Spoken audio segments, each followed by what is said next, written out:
वाढती महागाई आणि स्वयंपाकाच्या गॅस सिलेंडरचा भासणारा तीव्र टंचाई याकडे शासनाचे लक्ष वेधण्यासाठी आज वंचित बहुजन आघाडीच्या वतीने स्थानिक उपविभागीय कार्यालयासमोर अनोखे चूल पेटवा आंदोलन करण्यात आले।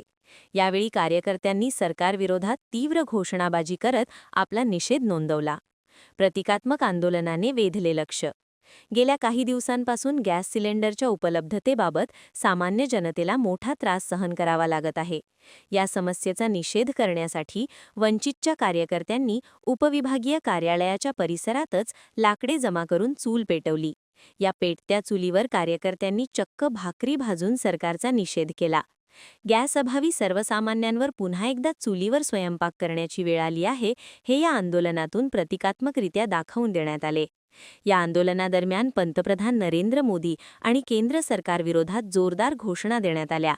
गॅस टंचाई दूर करा, अन्यथा खुर्च्या खाली करा, अशा घोषणांनी परिसर दणाणून गेला होता।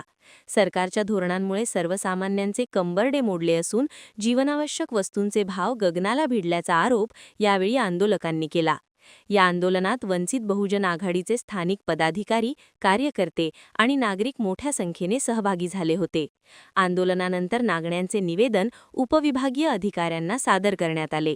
मागण्या मान्य न झाल्यास आंदोलन अधिक तीव्र करण्याचा इशाराही यावेळी देण्यात आला। आम्ही वंचित बहुजन आघाडीचे सर्व पदाधिकारी नागरिक नरेंद्र कब मिलेगा सिलेंडर या आंदोलनाच्या माध्यमातून प्रशासनाचे आमच्या मागण्याकडे लक्ष वेधण्यासाठी गॅस टंचाई आणि दैनंदिन जीवनामध्ये रोजीरोटी रोजगारावर झालेल्या परिणामाबद्दल सरकारचे लक्ष वेधण्यासाठी हे आंदोलन केले आहे। आमच्या प्रमुख 8 मागण्या आहेत।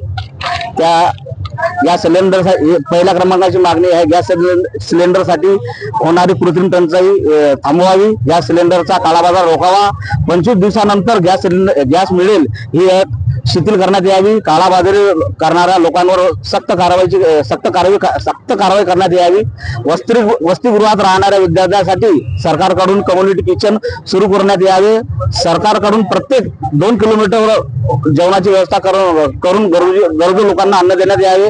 सरकारने सांगावे की परिस्थिती कधी सामान्य होईल, जेणेकरून सामान्य लोकांना या परिस्थितीसाठी तयार राहता येईल।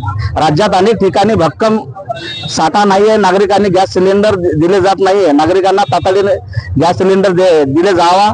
जिल्हाधिकारी आणि जिल्ह्यामध्ये उज्ज्वला गॅस योजनेअंतर्गत किती लोकांना गॅस सिलेंडर दिले आहे याचे ऑडिट करावे।